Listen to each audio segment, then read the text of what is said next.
Alex. Let me tell you about Man. I've swapped complete failure as a Kickstarter. Star Fox Command is the first game that you get to be Anthony Birch. The first of many fuck yous.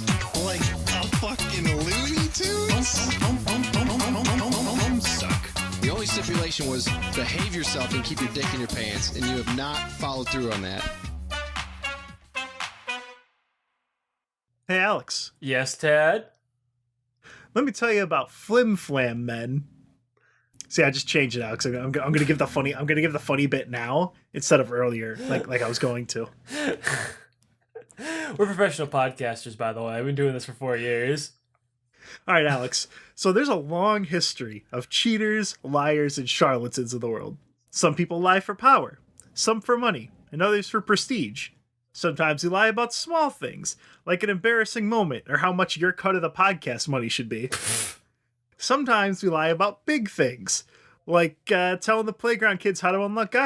fuck! It's fine. I can patch it. I was starting to smile and I fucking broke it. Sometimes they lie about big things, like telling the playground kids how to unlock Goku, or explaining how I didn't see the body in the reactor room. It was probably white. I think he's sus. We should kill him. But my favorite liars, Alex, are the medicine men, the flim-flammers, the mountebanks, the charlatans, the confidence tricksters, fucking... Oh no, hold on. I wrote that like I was drunk and like slurred it as I was writing it. Confidence tricksters, racketeers, magsmen, lillywhackers, and bunko artists. I'm talking about the people who sell snake oil. Okay. So I have some questions. I assume, I'm going to just assume that you already predicted me asking this question. What the fuck is a flim-flam? So a flim-flam is just a word that's someone that is a liar. Well, Alex, I literally just explained it. What are you going to ask me what a fucking bunko artist is? Shut up. Baby. No, so there was a bunch of people that I love in the past that they just lied their way through life. Flim-flammers are people who are just... They will lie to your fucking face to sell you something, and they'll be smiling the whole goddamn time. I love flim-flam men, and I've got like 6 examples of these motherfuckers. Now, I know what you're thinking. You eagle-eyed listener. You're gonna be like, Tad, you said this is gonna be a Let Me Tell You About. It is, because it's not about one specific person. That's right, I'm twisting the rules. It's my podcast. I'm taking my podcast and going home if you don't like it. No, the only difference between Let Me Tell You About and Somewhat Accurate History is the intro. That's it. And I guess we don't talk about video games very often in 1800s history. Anyway, Alex, do you know what a patent medicine is? I assume that's medicine that has been patented? You'd actually be wrong, you fucking moron. Oh, okay, cool.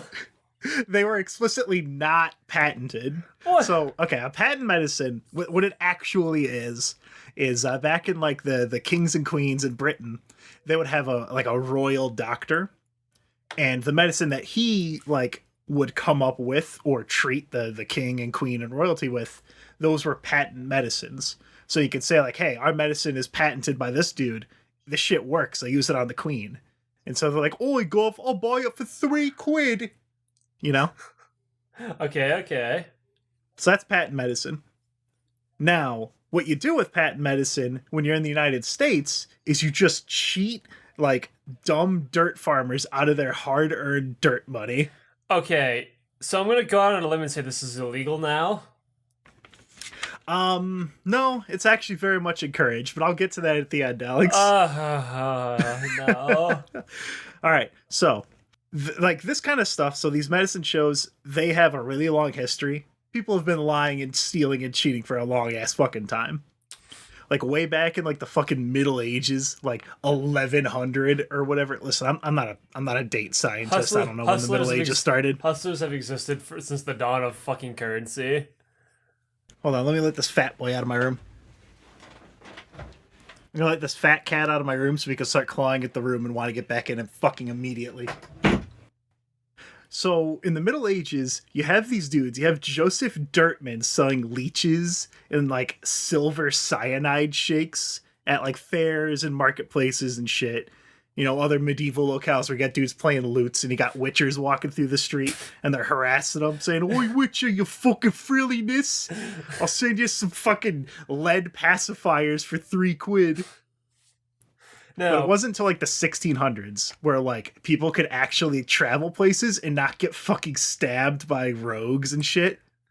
by rogues and highwaymen. Yeah, like Alex, you ever walk the path to get to Falador at RuneScape? you get brutally assaulted by highwaymen? That's what happens. So you finally had some semblance of safety, so people would travel out of their small towns and try to sell their shit elsewhere, right? So you'd have people set up their little they'd have like a little stage on, you know, their medievaltwitter.com and scream, shout, and just harass people to get their attention to try and sell whatever disgusting boil powder they're trying to sell out of like a trunk.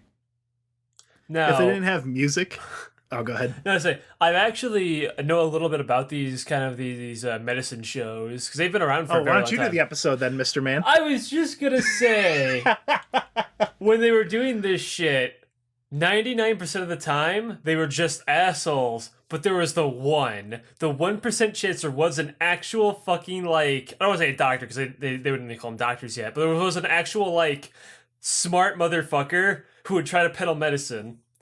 So because there was always the 1 in 10 chance that this would work, everyone believed in the 1 in 10 and would just go to all of these fucking shows almost all of the fucking time. Yeah, some of the ones that actually did that were sold as patent medicines and medicine men show shit was like fucking Bayer aspirin, X-Lax, Listerine, like that, you know, that mouthwash that just makes you want to die, Yeah. and like Vicks Vapor Rub, and I think petroleum jelly. Petroleum jelly, by the way, was like used to lubricate like oil pumps, and the guy would eat a teaspoon of it every day. He was kind of fucking crazy. I might actually cover him someday. What? You fat piece of shit? In or out? Was I wrong, Alex? Anyway, so you have these people setting up these little stages and shit. You know, just, hey, pay attention to me. If they didn't have music, they'd do like circus acts. You know, Three Stooges skits and, you know, slap each other, throwing medieval pies or whatever. Yeah. Hear ye. We're here selling you some fucking cyanide. Oh, it'll get rid of the plague all easy peasy. They be bringing a fucking bell. They had a guy in a fucking clown outfit dancing around in the back, juggling shit. Hear ye. Dying? That sucks. Here, have some of this. Dying? That's kind of cringe. You're gonna need some of my based something. I don't know. I'm not in Dr. Patton mode. Give me a second. I'm sure I'll come up with some dumb fucking Have my names. boiled mold paste. Boiled mold paste. My boisterous boil powder. Perfect for your babies. So, yeah. That's how they did it. They would have these shows and they would just sell shit. And then they would pack up, go home, and then probably still get stabbed by a highwayman. Now, So as you go ahead. I was gonna say, another thing that these motherfuckers would do is they would just grab random shit, like say cyanide or some mushrooms or something, grind that shit up into fucking dust, and you know, put it in this little shitty pill, because it's not that hard to make a fucking pill even back then. You know, like, hear ye, I've got some cool cure-all snake oil pill things. They're like, ooh, cool, thanks. What's it made out of? Anyway, that'll be 3 quid. He'd get all of his fucking 3 quids, fucking immediately pump the fucking gas out his fucking cart, and just run the fuck out of town before people start getting sick and kicking his ass. So as it got to the, you know, the modern era of like the 1800s, yeah, baby, we're going to the 1800s again. Every single episode I've ever done, Alex, has been in the fucking 1800s. I don't know why. It was It's just the best years. The 1500s was the time the world really opened up and everything changed. The 1800s is the time everyone realized, oh god, we've been kind of stupid the past couple thousand years, haven't we? 1800 is when we found out what germs were. At the end of the 1800s, I should say. It was cutting it close before we figured out how the fuck we even knew what those were. So you can already tell that the medicine men in the 1800s probably weren't all that smart. So medicine men in like the modern sense, you know, where they walk into town in their wagon, they do a song and dance, they do like Fortnite dances, and then they move on. It was like end of the 1700s into like 1956. Oh no. So Alex, do you know what snake oil actually is, or where the term came from? Okay, I'm gonna go on a limb. I've heard of it, but I forgot, so I'm gonna try to guess. All right, give me a second. All right. Okay. So, okay. Out in the fucking West, where there weren't a lot of lawmen to actually put enforcement in, hustlers and fucking bustlers would run around and sell their fucking miracle drug. There would be the oil of snakes as some kind of cure-all. Thus, the term snake oil became used for all kinds of bullshit medicine like this. Was I right? You are right. Congratulations, Alex, for the first time ever. No, I'm just kidding. You're fucking wrong, idiot. Fuck! So okay. it came to be known as that, but what it came from before that, where people were actually selling snake oil and shit. So there was an actual snake oil that was actually used for real things. Chinese water snakes, the oil from them, you could take their fat and like get the oil, like extract the oil out of it. I don't know. I guess they punched it into a strainer. I don't know. I'm not a Chinese snake oil scientist. No. You get the snake, you just wring it like a towel, just squeeze all the snake juice out of it. You take it and you whip it like a towel. It just goes inside out, and then you wring it. Yeah. So what it was that actually worked was that there's omega-3 acids in the oil, and it actually helped with inflammation. Like, you know, if you had arthritis, you could put that on there and your skin absorbs it, and hey, you feel good. Yeah. So snake oil, so there's a couple dudes. It's hard to say exactly which one, but I'm going to choose my favorite one because this dude's a fucking Giga Chad. He was like, snake oil? Why, that sure sounds pog. So this dude's like, all right, I got it. So Chinese snake oil was really expensive to import. So we decided, I got an idea. I'm just going to grab any random snake and do it. So this dude got a spot at the 1893 World's Fair where he's like, watch, folks, bring your children, bring your wives. And he gets up on a stage. It's just completely blank. There's nothing there. And then he reaches into one pocket and he pulls out a live rattlesnake. He reaches into the other one and he pulls out like a CSGO hooked knife. And he just guts the snake on stage, reaches handed, pulls out the guts, it strains it right then and there and sells it to people in the audience.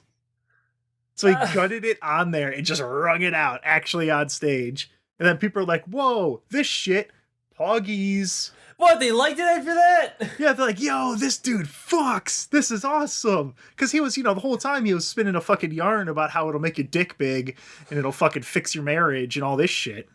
So it was successful enough that he actually started bottling it and selling it to like pharmacies and shit. And if you bought it from the pharmacy, all it was beef fat, red peppers, and alcohol. That's all it was. So anyway. Oh no. So the goals of a modern medicine show.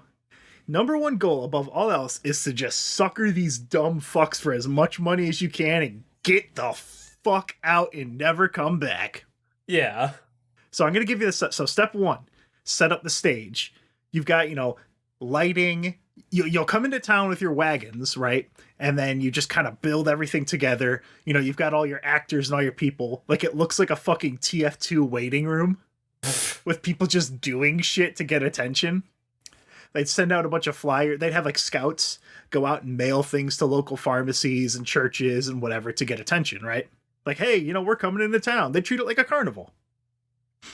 So what they would do is that, you know, as it's getting built, you know, people are coming in there. Once there's this, you know, they would start planting people in the audience. Like, they would just kind of swoosh in. So they go up there and the guy would start spieling, you know, building up the mystery of what he's got. You know, he's talking about the mysterious Indian and all that kind of shit. Like, you know, he's like, you know, in my youth, we had a crazy old man down the block and he had Indian blood. And he taught me with my white Anglo-Saxon blood how to distill dreams. You know, and then I made dream-stuffed strychnine baby teething formula. he would get a wet ass like dream catcher rope and wring it out into a bottle and sell it to people. Exactly. Dream So juice. he would sell. Now there was one of two ways that you could do it. One, you could ring it out on stage and just like whip it into the audience to have people like, "Oh man, I love it. Thank you. Here's 50 American quid."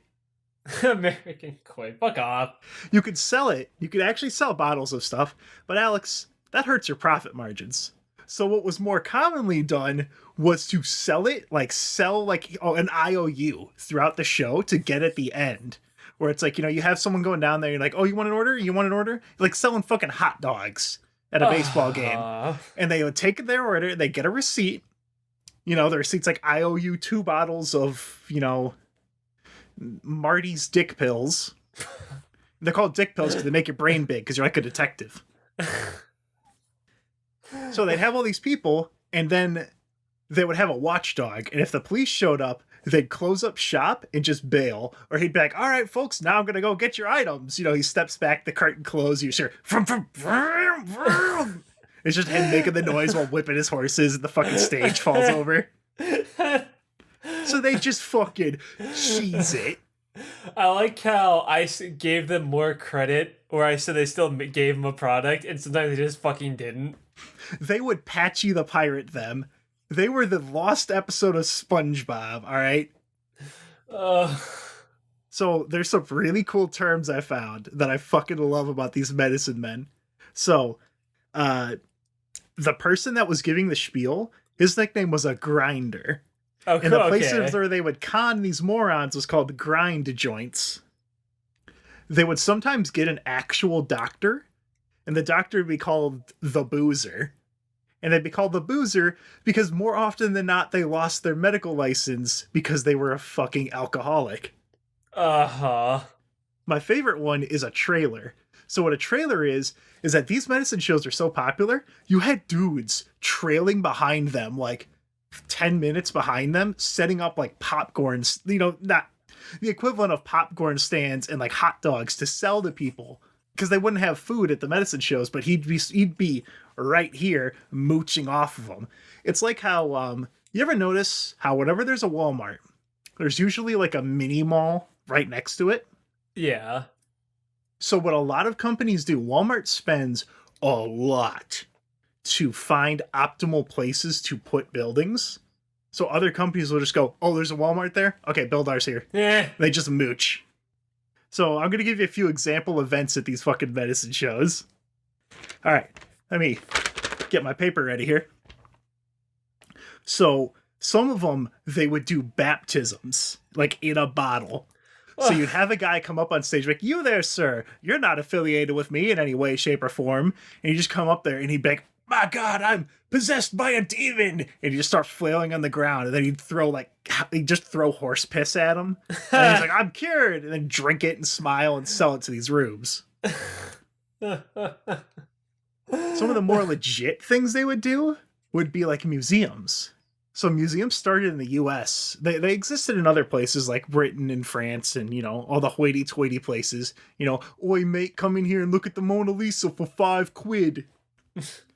But in the US, we do things a bit different. Of course we do. So places in the US, post-Revolutionary War, your land's all fucked up. The redcoats just like freed all your slaves. Or no, I'm getting wars mixed up. Hold on. The redcoats have fucked up your land. They killed all your cows. They salted your earth. Whatever. So what do? Well, you open up your private collections as like an educational thing. Like, "Hey, bring in the family. This is a whole family event. Come in here and look at all this weird shit I got." And that was like pretty legit, right? You pay $5 to get in, but then the con men were just sniffing that sweet, sweet dew. They're like, "Let me get in on this." So they're like, "Okay, having actual art is too expensive. So I'm just going to open up a freak show and charge the dirt farmers 50 cents to come in and gawk at these morons." So they would have like these miniature museums, like how a carnival would carry, like the haunted ride or whatever. They would just have these extra things that you could set up, go inside and look at literally like the bearded lady and shit. Yeah, so I appreciate that medicine men basically invented the carnival. And that's what I'm getting from this story. Yeah, it is a precursor to a lot of things.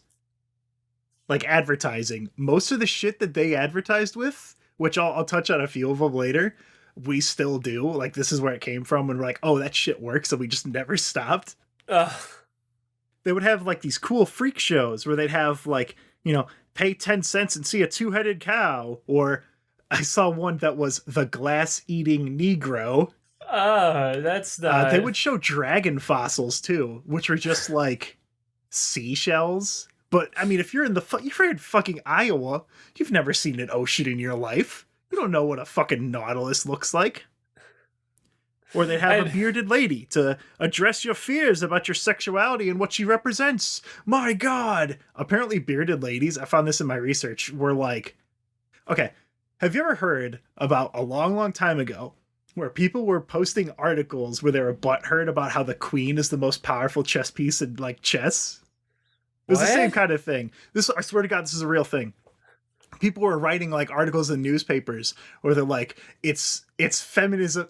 Basically, it was them. It's like those incels now are like, this is feminism taking hold. Why is the queen the strongest piece? And shit like that. People were like making articles about that, about bearded ladies, how it's like inappropriate and gross and should not be allowed. Where it's like, maybe calm the fuck down a little bit.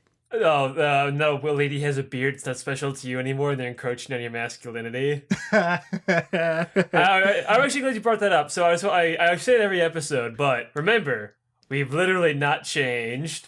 We are the same people we've always been, bitching about the same shit for thousands of years. So these museums, this is where P.T. Barnum got his start, like the big circus guy. Yeah.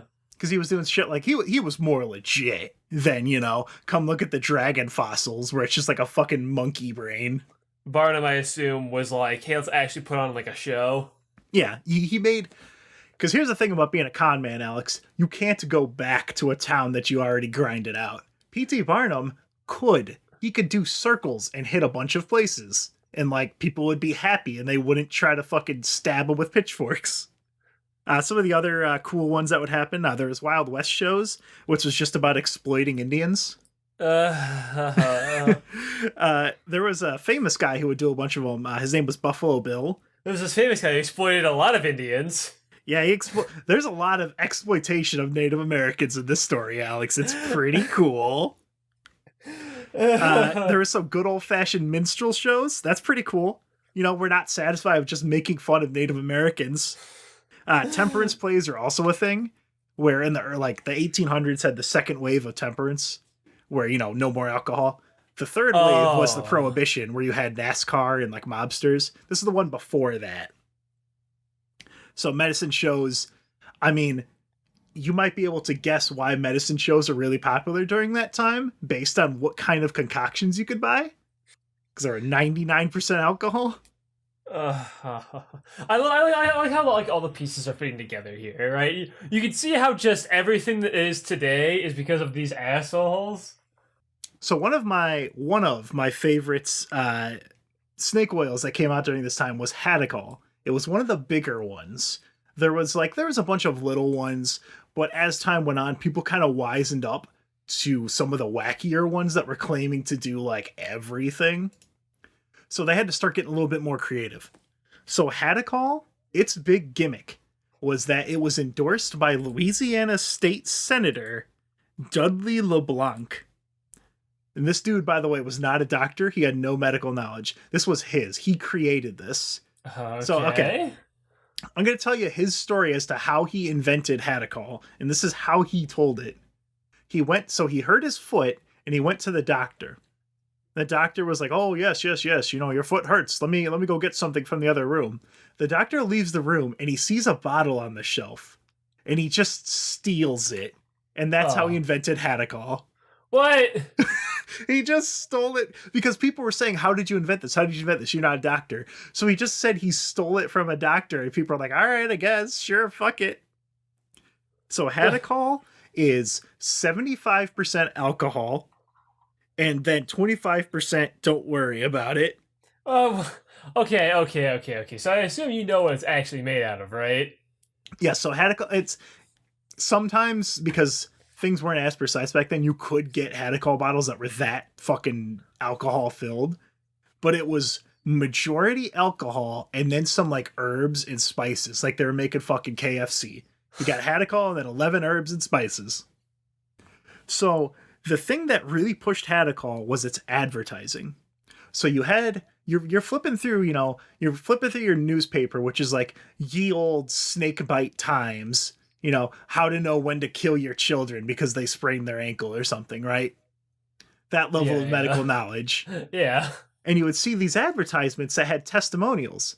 So I'm going to post the Imgur link in the description. And Alex, I want you to open it up, and I want you to take a look at some of these testimonials that people had in these advertisements. All right. I'm going to read these off. I'll read off one of them, and then you can read the second one. So the first one here, this is from Mrs. Edgar. Some time ago, our little boy, James Edgar, was so weak, we had to give him liver and all kinds of food that would build blood. He also couldn't run and play. Also, his food hurt him. I heard about Hadacol and I decided to try it. Before I gave him many bottles, I could tell a great difference. He has taken 14 bottles of Hadacol. He is 11 years old and weighs 92 pounds. This child was downing 12 ounces of alcohol every fucking morning. And man, he really likes to go to school now. He runs his bike, he plays like the other boys, and he feels great. He's asleep all night. Sometimes he wakes up with a bad headache, but no, he loves it. He thinks it's fucking great. Okay. The second one is my favorite because the child is like 4 years old. Frank Hilburn, Route 2, Janus, Mississippi. My little boy has taken 4 bottles of Hadacol. He could not sleep at night, but after taking Hadacol, he can eat anything he wants. And he sleeps all night long. You may use my name anywhere you please. Since he's taken Hadacol, he feels good all the time. He feels good all the time because he's fucking slammed. Oh, this is actually my favorite one. I'm gonna read this one. This is from Mrs. Also, all of these are from the moms. Because a mom obviously knows what's best for her child. My son, Mark Wendell, they're just full name dropping him there, couldn't hold anything in his stomach and was very weak and very pale. I started giving him Hadacol and he started improving in just a short time. He's gained weight and now he has more energy than a dozen wild Indians. Oh, no! So you kind of see the gimmick here. There's a bunch of them that I found and cropped out because they're really fucked up. Like, I'm giving Hadacol to my 3-year-old daughter. My 4-year-old daughter's name is Lucille Hissel, and she's just feeding these children alcohol. It's fucking great.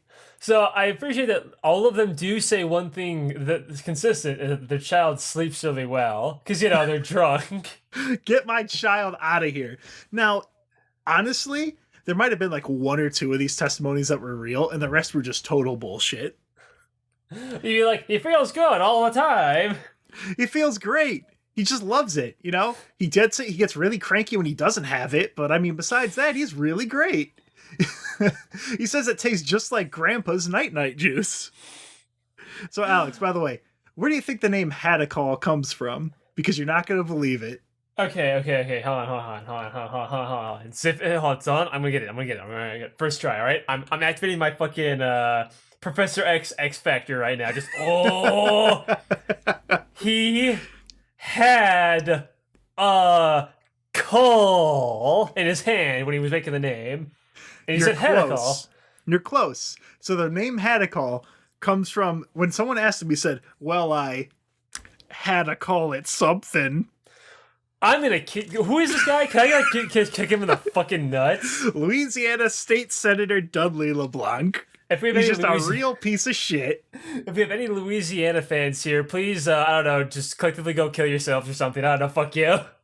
So Hadacol is pretty fucking sweet. So it actually had a comic book series. What? This was late. This was late into the 19... Like, this was kind of near the end where people should have fucking known better.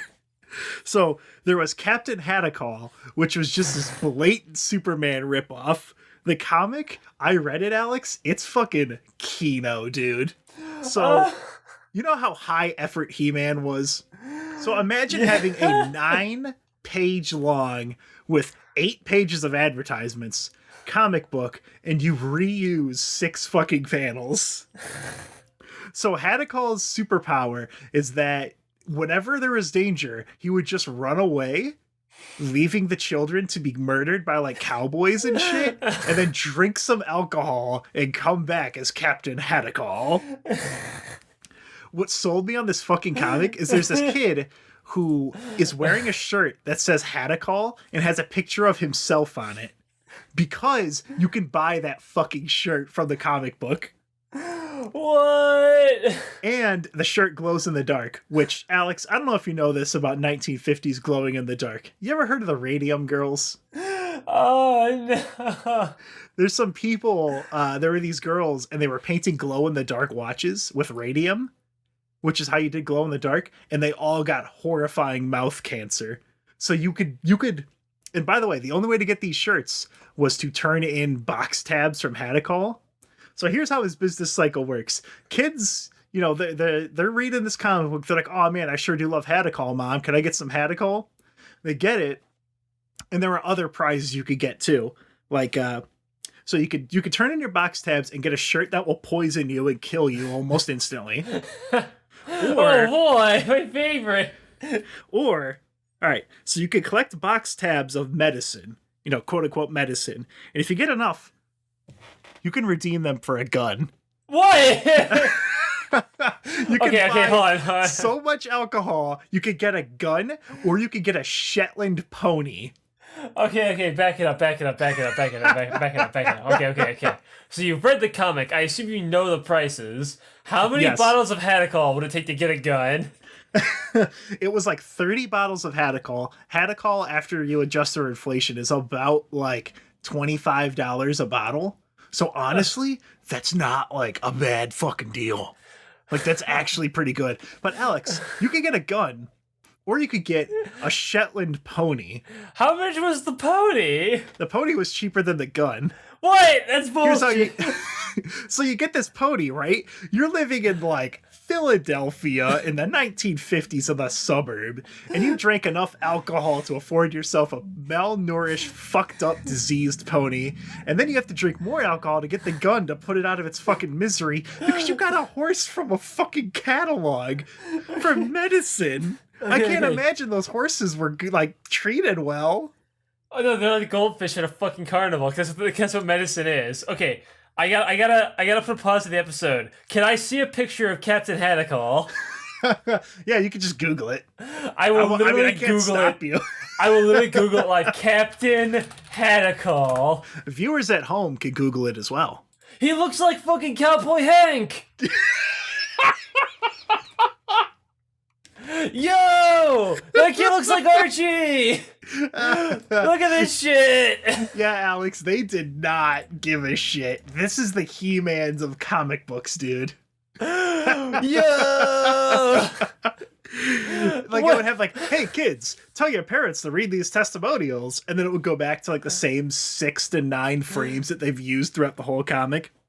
Okay, So at the end of the Captain Hadacol book, you would see, you know, the product catalog. If you bring us in box tabs, you can get this. You can get a gun. You can get a pony. You can get, I don't know, books or something if you're a fucking nerd. But they had some of the acts that they would have at these Hadacol like circus shows. Let me just get this ready here. Breathtaking fireworks show. Okay. No, that's cool. I'm sure fireworks in the 50s and 40s worked really well. Big name bands, and name has quotation marks over it. I'm not really sure what that's about. Brilliant vocalists. Okay. America's #1 hillbilly group. Performing clowns. And I read this 3 times to make sure I read it right. 3D beauty queens. I don't know what that means. Okay. I have no idea. Okay. So I pulled up the page with the prizes because I was really curious. Look at some Look at some old ass shit. You can just Okay. see where you could buy a gun and a horse. It's fine. Whatever, Alex. Don't be a prude. I like how you can get a holster for the gun. You need the holster. What, are you going to Okay. dry carry it? What, are you going to free ball it? Okay. Look at these prizes that I have. He's got roller skates, a Okay. wallet, a flashlight, a ring, a compass, cowboy spurs for your boots, a holster, or a literal gun.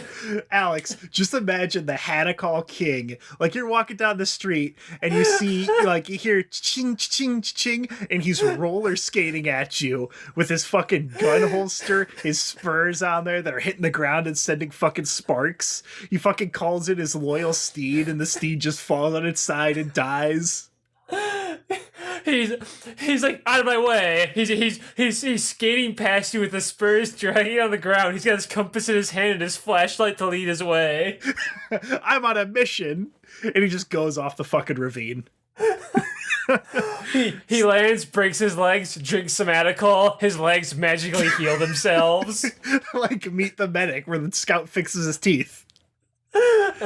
All right, so Alex, when do you think Hadacol went out of business?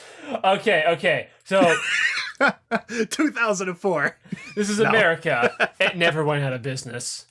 No, it did get out of business in 1951 for tax fraud. What? So, if you think that's all I had on Hadacol, you thought like an idiot. Okay, Alex, there is a song called the Hadacol Boogie, right? Please tell me you have it. Sing it. I want you to sing it right now. I will shoot you my Hadacol gun if you don't fucking sing that shit. Well, no, Alex, I can't sing it because the guy who sung it, wrote it, performed it, was Jerry Lee Lewis. He was 22 years old when he married his 13-year-old cousin. It's the Hadacol Boogie. Hadacol Boogie. He had to call it something. I call it pedophilia. So that's Hadacol. What a fucking shocking disappointment. Captain fucking Hadacol. Captain Chadacol. The Chad Captain Hadacol versus the Virgin FDA.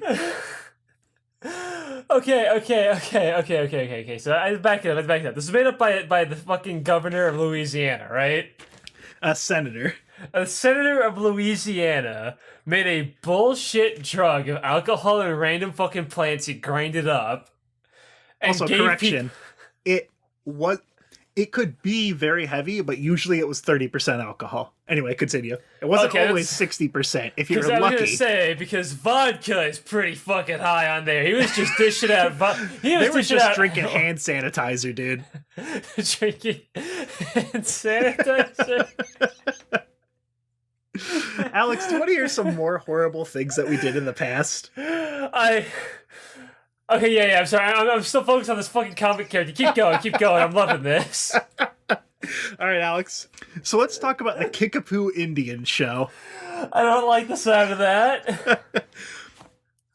So a huge part of these medicine shows were the exhibits of life on the frontier, because the West was fucking cool. You know? You got your spurs, you got your Hadacol gun, you're just shooting Americans. You're shooting Native Americans. It's dark. You have your Hadacol flashlight to help you see. You don't need the flashlight, you just have the shirt and it glows in the dark. It glows really, really bright. Like an atom bomb. You wore it for long enough now. You kind of glow in the dark a little bit. Yeah, but those Hadacol shirts, by the way, you could order them custom and they would have your name on them. That's awesome. That's what I meant. The kid in the comic book, his name is like Hank, so his shirt says Hank, and it has the exact shirt that you could buy. That's awesome, dude. Okay, so I want to point out to Ted, this is literally what Fallout made fun of. Yes. So, okay. Exhibits of life on the frontier is cool. Gun shows, cow punching, and Indian rituals. Okay. So Native American cultural shows were they were totally like an actual thing at that time. Where people would be like, hey, it's for historical and educational purposes, Usually put on by actual respectable museums that weren't Dilly-Dally and Fally's Museum of Oddities and Homosexuals. Actual museums. So the Flim-Flammers were like, this looks like it's wholesome and actually useful. I better exploit it. So it went pretty quick from here's a chant and a celebration ritual to here's how the Iroquois prepare to scalp a white man. No.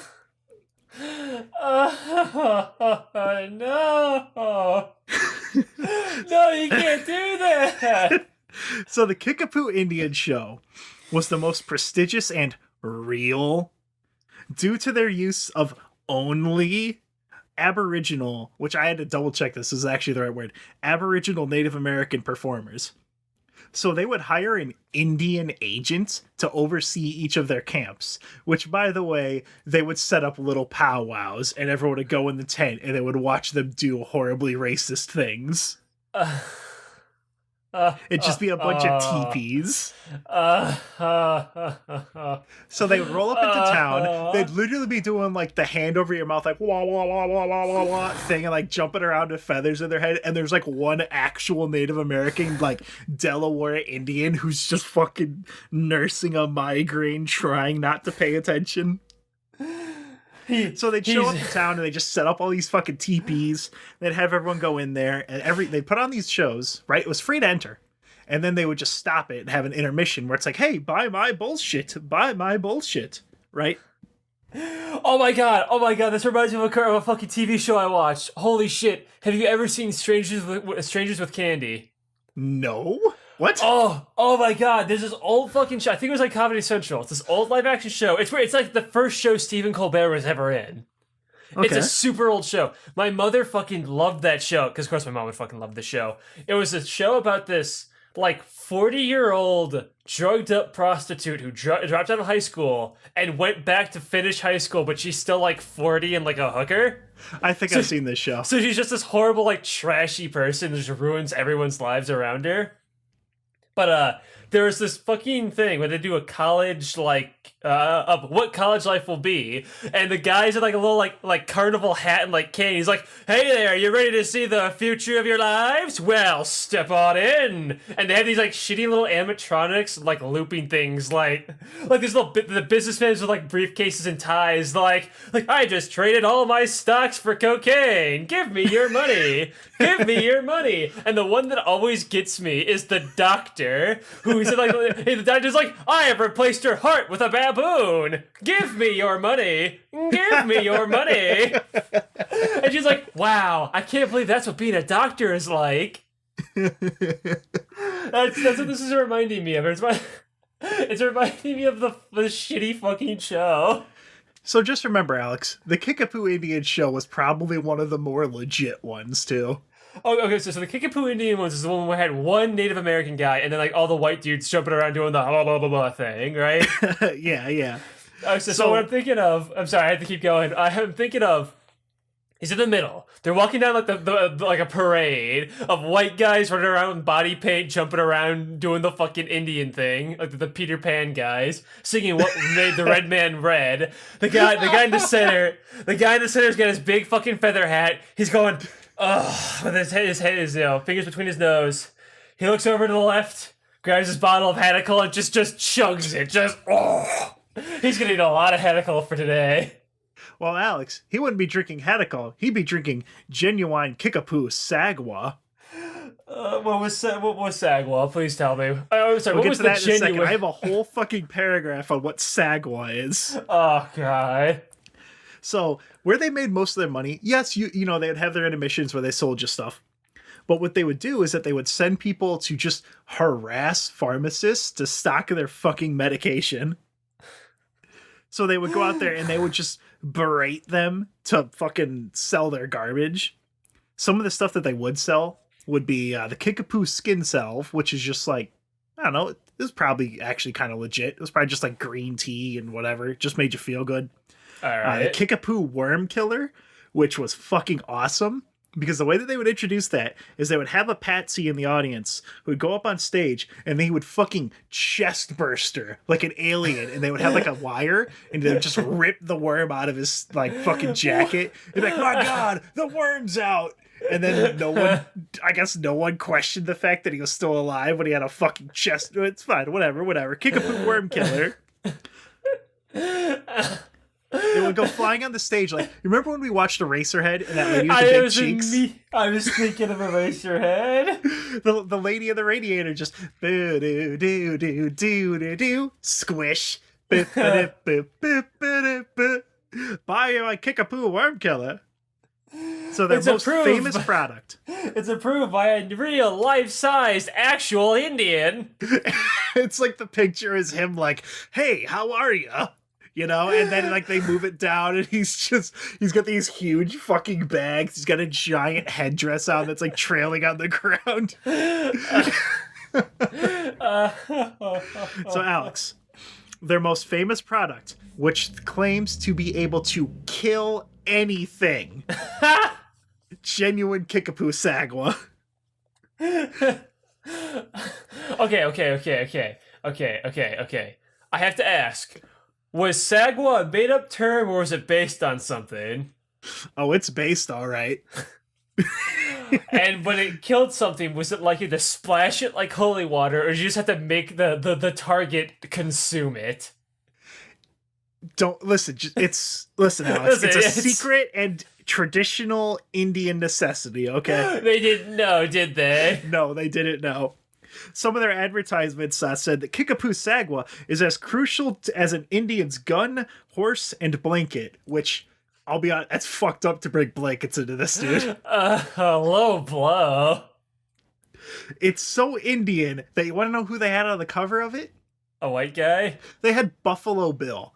They had the fucking Wild West Cowboys on the Indian Sagwa bottle. Not Native Americans, because that doesn't sell well, Alex. So you'd have... it's just so fucked up to me to bring blankets into it and then have a cowboy on there. No.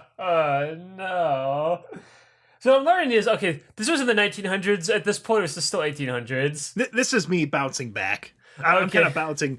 Hadacol went from this time period all the way forward. Like, it survived because it didn't claim to be able to kill anything. The kill anything wizard. He's just drinking a bottle of Sagwa and he dies.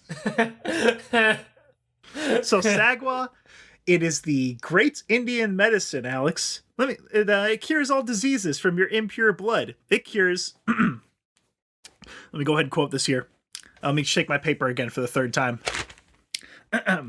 It cures constipation, liver complaint, dyspepsia. What? Indigestion. Dyspepsia and indigestion are the same thing. I don't know why they have it twice. They sound good. Scrofula. I had no idea what that was, but that's tuberculosis. So it cures tuberculosis. Loss of appetite, chills, fever, or any disease. And one bottle of Indian Sagwa was about $35. Wait, is that with or without inflation? With inflation. That would be 35 of our dollars.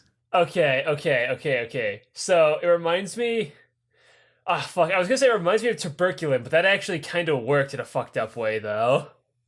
Yeah, Sagwa was just total horseshit. This guy's pitch was that I was raised by the Native Americans, and I know the ancient Native American Sagwa, right? It was just total bullshit. Like, he technically...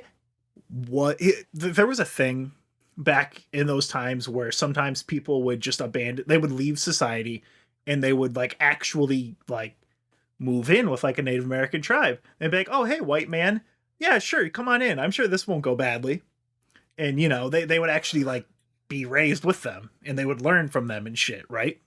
Yeah. So it was a thing, but he was just fucking bullshitting it. The whole time he's like, yeah, no, this is Sagwa, yeah. So they just let him into their lives and he just fucked them all over. So it's pretty cool. It was pretty cool. He made a lot of money out of it though, so it was totally worth destroying these people and just totally being a racist asshole about it. It was a different time, you guys. You don't understand. So the Temperance Plays and like alcohol loopholes, that was another like huge boon for them. Like that shit was PogChamp, absolute PogChamp to these kind of people. So people were wising up to Medicine Men's tricks. Like, after seeing the chest burster for the 5th time, people are kind of like, I've already seen it. Not that big a deal. Chester the Jester came through here last week and his worm exploded on stage, but yours didn't do anything. Yours just made like a weird sound and it turned everything black and white and it made me uncomfortable for 90 minutes. It reminded me of Wet Dry World from Mario 64. The negative emotional aura. So, okay, these con men, they're like, we need a new angle. How can we get these people? So, it's the early 1800s, right? So, medicine men, for the most part, except for some of the, Hadacol and the ones that were doing good, they kind of had to find something new. So, they went from imitating doctors and Native Americans to imitating priests and Quakers. So, do you know what a Quaker is? That is kind of like the missionary of their time. Kind of. Quakers are a type, they're a flavor of Christian. And they're like, Quakers are pretty cool. They're pacifists. Their gimmick was that they believe that you didn't need a priest to have a direct connection to God. Like, everyone was treated equally. They were against slavery. Their women were allowed to be priests, allowed to worship. Like, they were pretty pog. No one had anything bad to say about Quakers, right? Which is why they were perfect to exploit their good name. Oh, is this why Quakers aren't around anymore? Quakers are still kind of around. It's just not really a thing. By the way, Quaker Oats, not founded by a Quaker, not any of that. They just did the exact same thing this guy did, where they just took the name Quaker because people liked Quakers. I was just about to ask. Oh my fucking god, dude. I fucking hate this fucking country of the past, dude. It's so fucking awful. It's just hustlers. It's just a country of hustlers. Did you know that Quaker Oats made an Atari 2600 game? What? They did? There is a Quaker Oats video game called Sneak and Peek, where it's like, that Mario Party minigame where you're on the stage and it like closes and you hold the direction on the control stick to hide? It was basically that. It was just that on the Atari. Huh. So it was pretty cool. So the second temperance movement's going on. They're going around. They're alcohol is evil. Hey, don't get the shit in here. Don't do this. So what these people would do is they would pose, pretend that they were Quakers, pretend that they were good people. They would send people out ahead of time, not to harass pharmacists anymore, but to go out to like church groups and community centers and be like, hey guys, what's up? I'm from this company. Let me go ahead and help you guys and do like community service to sucker these morons in. So what a bunch of these people would do for the temperance movement. So one of the reasons people were kind of forced to drink alcohol is that you would boil water when you're making beer. So it was better to drink beer than it was to drink water, right? Yeah. So a lot of these temperance people would come into a town and they would make a clean water fountain in the town so that people didn't have to drink alcohol, right? Okay. And then they kind of they would pass an ordinance into the town saying, hey, no more alcohol, which means the only way to get alcohol is for the people that realized, oh, most of this medicine show is bullshit and it's just alcohol. Give me my rock. Give me my drinky. So my favorite one of these people that was in this temperance, they were the only people that were allowed to sell alcohol under the guise of medicine, right? Yeah. Hamlin's wizard oil was 55 to 70% alcohol. So it's just vodka, basically. Pretty much. So Hamlin's traveling medicine show, they had a really cool way that they traveled. So they'd have like one, maybe two carriages, and that was it. They were plastered with advertisements, and they packed their salesmen, their entertainers, their product, and all of their staging into like one wagon. Like true fucking clowns, dude. They would dress up like the dandiest fops. They'd be wearing like circus stuff, not like clowns, but they'd be having like the puffy pants and like the fancy shirts and shit. And like the hats with the stripes and shit, the goofy shit. They'd have like big floofy hats. They'd come out and they'd like, you'd have all these people dressed weird, helping out the community, helping out the church and selling their bullshit, right? So the owners of Hamlin's Wizard Oil was John Hamlin, who was a former magician, and his brother, whose name was Lysander. Okay, so at least he could say he is an actual wizard for the wizard oil. He's true. Not technically lying about it being wizard oil. So something that was happening here that was hurting their profits a lot was that when pharmacists actually got a hold of some of these medicine things, they'd actually look at it and they'd know what the fuck they were looking at. And they'd realize, oh, holy shit, the profit margins on this are insane. They paid $25 for this. This is alcohol, water, horse piss, and parsley. So they would make their own great value brands like Hadacol and shit. Hadikall with a T. Hadacol or like Hamlin sorcerer oil. So Hamlin is fucking great. This is their slogan. There is no sore it will not heal, no pain it will not subdue. So originally it was started kind of legit. The guy was like, I have this thing, it helps with arthritis. And then they just like, let's just keep pushing it and see until someone stops us. So they'd travel the Midwest and they'd put like songbooks in pharmacies ahead of time. And they would be written by John Hamlin. They'd be like, wow, dude, this John Hamlin guy, he's a really good musician. I'm going to check out this play that they're doing. They do plays and they do musical shows. So what he would do is that he would just steal music from like really good people further east in like New York because their music never got out that far.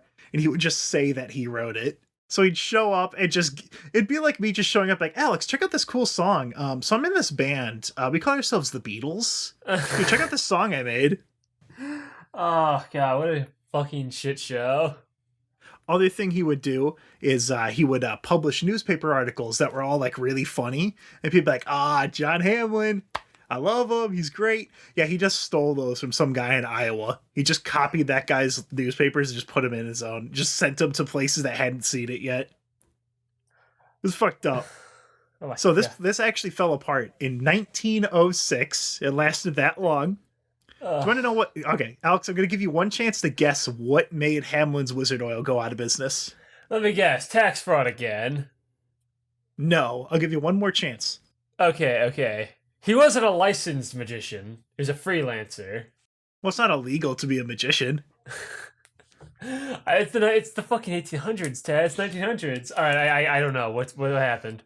Okay, so they got nailed by the FDA for saying that Wizard Oil could check the growth and permanently kill cancer. Oh. Much like the tale of Icarus, Alex, they flew too close to the sun. Everything else was okay up until that point, though. No, cancer, though, hold it right there. Because people would be like, your doctor would be like, you need to get treatment. They'd be like, no, I got the Wizard Oil. And they would just get drunk instead. So, that was all I was originally going to have. And I was like, something's missing here. I feel like there's a piece of this medicine show puzzle I'm missing. And that was, all of those dudes were white as fuck. Right? Okay. So I was like, there's got to be a Native American or like someone else that's been doing this. Let's talk about Black Herman, the magician. Okay, I just gotta ask, was he actually black or did he just put that name on himself? Yes, he is black. Okay, because at this point, I had to just make sure. We've been going through Condon this whole time. Making sure he wasn't wearing fucking blackface.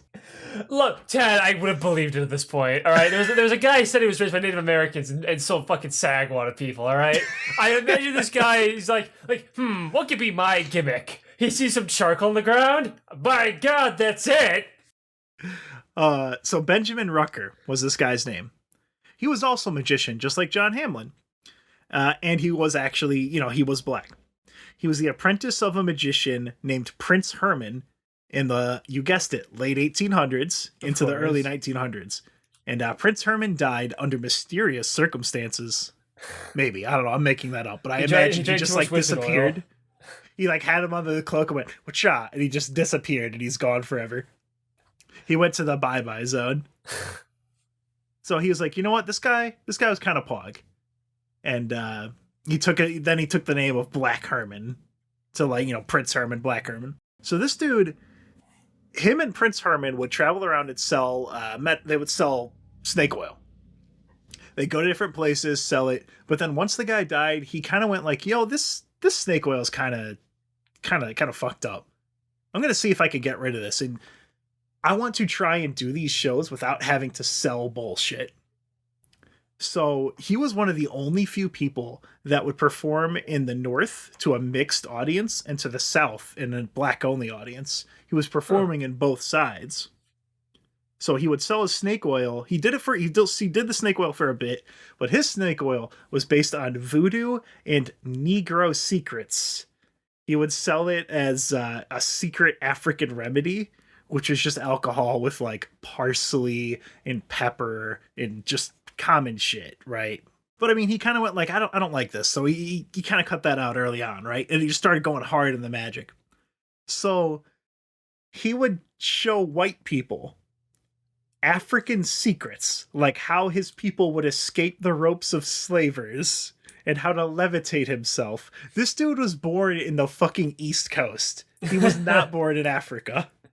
But they didn't know he was black. He might as well have been from Africa at the time to these people. These dumb white people had no fucking clue.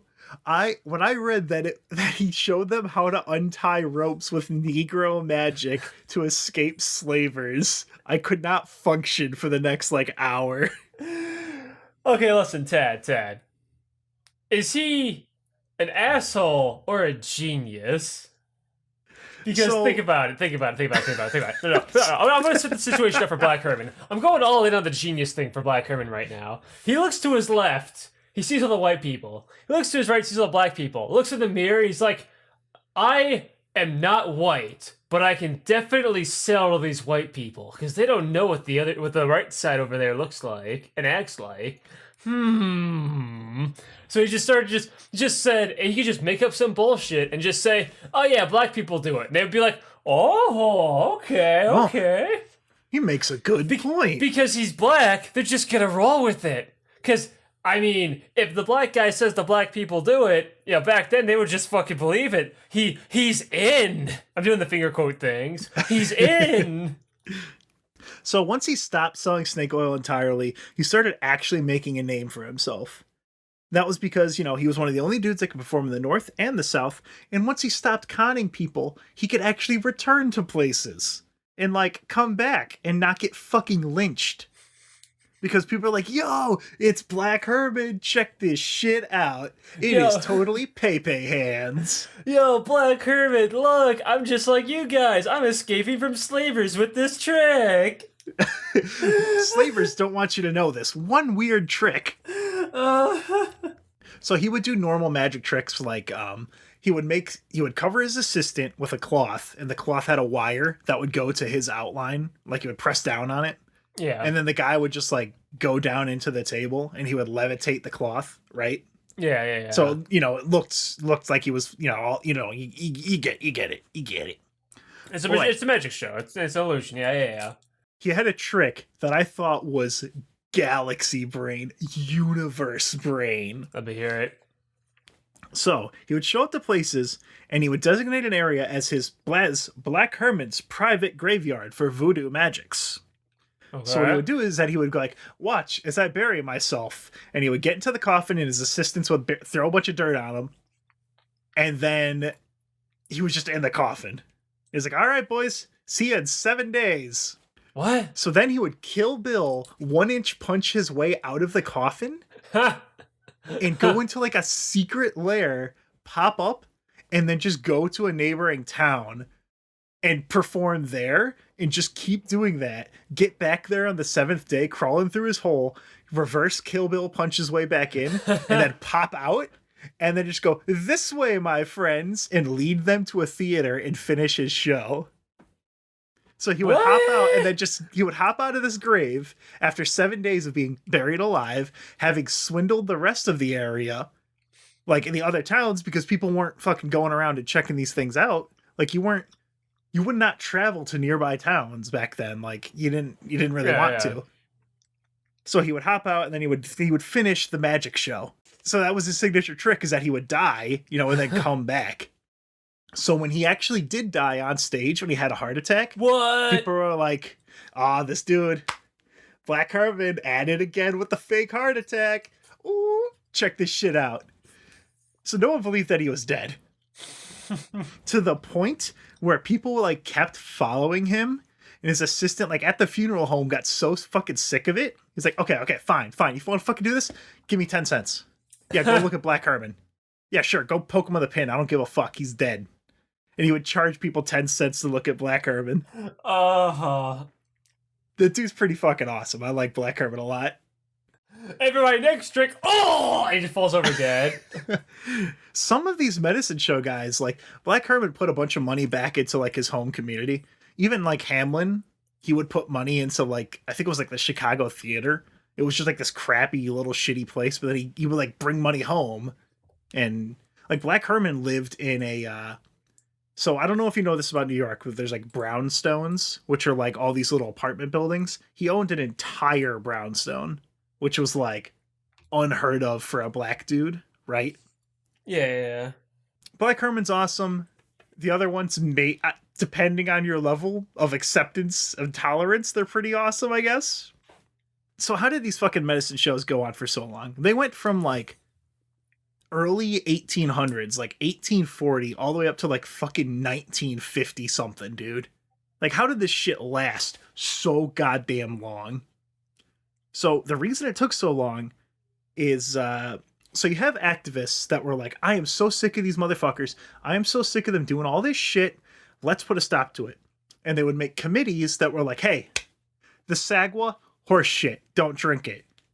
So to fight it back, you'd have a bunch of these medicine shows, or proprietary medicine shows, as they would call themselves. They got together and they're like, listen, boys, listen, fellas. They got in their evil fucking circle room, smoking their big fat cigars. We need to stop these fuckers.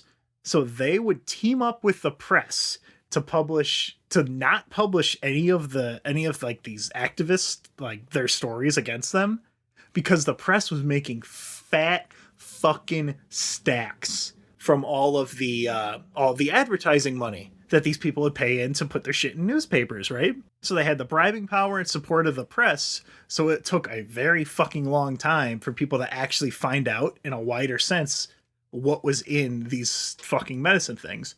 Because remember, if you're really fucking sick and you drink some fucking Sagwa and you get better, you're gonna, let's say you just got naturally better, right? Or I forget the term, but it's like if you can condition yourself to, if you think that you're going to get better from taking a placebo, that's it, placebo effect. Yeah. That's why it's so hard that's why people are so hard on fake medicines now, because if you give someone a sugar pill and they think, oh, this cured my diabetes, their body might like course correct for a little bit, but they're not going to get actual treatment that we know for sure is going to work. So it was really fucking hard. People didn't believe that these bullshit medicines didn't work because, yeah, God, it would be so fucking nice to have a magic bullet that could kill anything, you know? Like if I could just drink it and all my stomach worms go away and also my cancer and also my rheumatism, you know? People want a single answer to everything. We want to be able to have an easy, simple fucking solution. It was 1940 when they actually they got fucked, because the early 1900s, the FDA was like, hey, you guys got to publish anything that's addictive.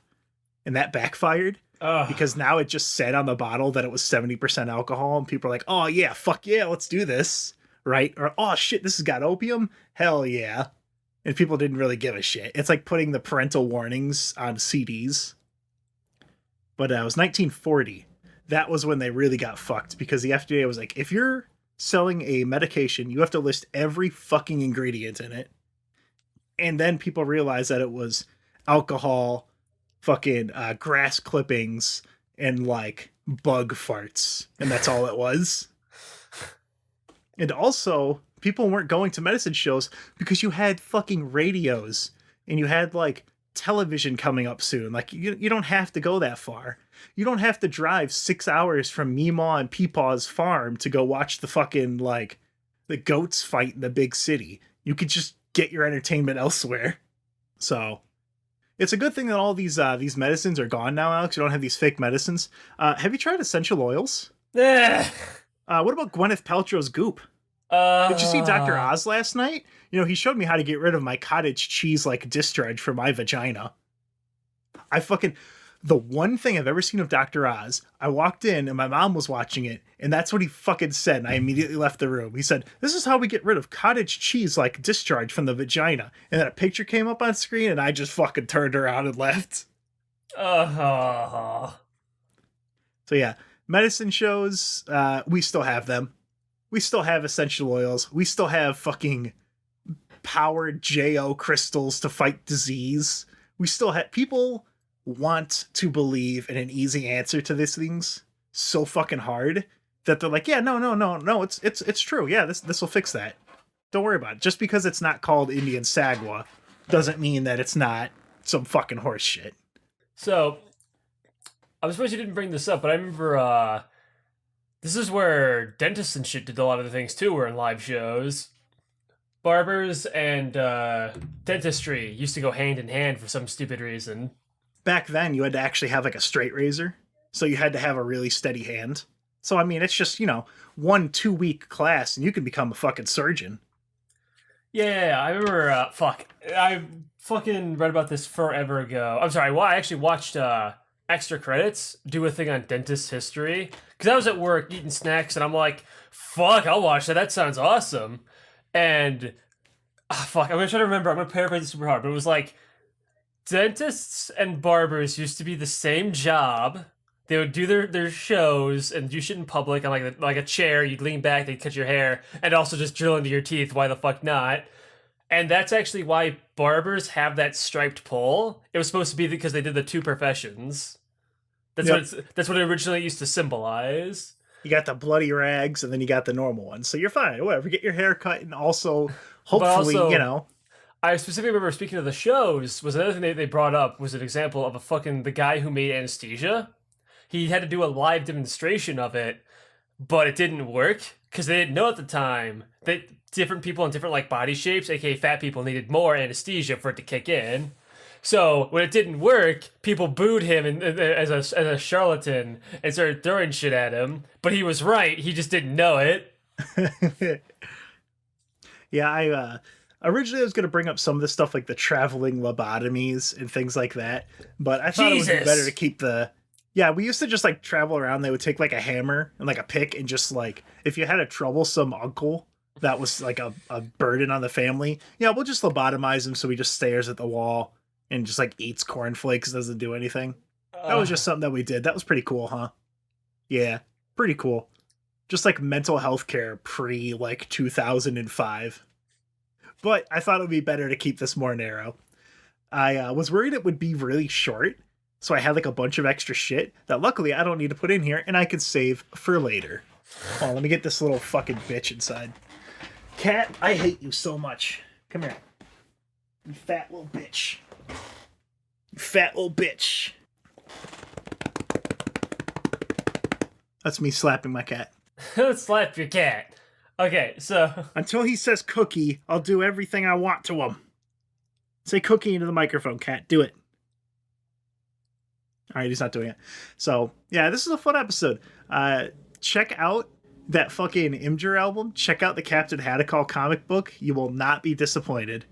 There's 48 testimonials, and each one of them is precious in its own special way. Speaking of precious, though, you can find the podcast here on YouTube, iTunes, Google Play. No, wait, not Google Play, Google Podcast. Yeah, because we can't do Spotify. Google Play is fucking gone now. Yep, Spotify. It's been replaced with YouTube Music, I guess. But there's a Discord in the description, Patreon in the description. I hope... So I did say that it would be a Let Me Tell You About. And I mean, I think this qualifies enough for that. I don't know. I don't want people to feel like I cheated them out of something, but the difference between a Let Me Tell You About and a somewhat accurate history is really fucking thin. It's pretty much just the intro. We got bored of video games. I'm sorry. There's only so many things. We're old and video games suck now. Anyway, I'm playing these gacha games for anime girls. I'm Alex. Yeah. I only play RuneScape now. This is a RuneScape podcast. We play RuneScape and fucking anime gachas. We're old and out of touch now. Anyway, here's fucking history of Medicine Man.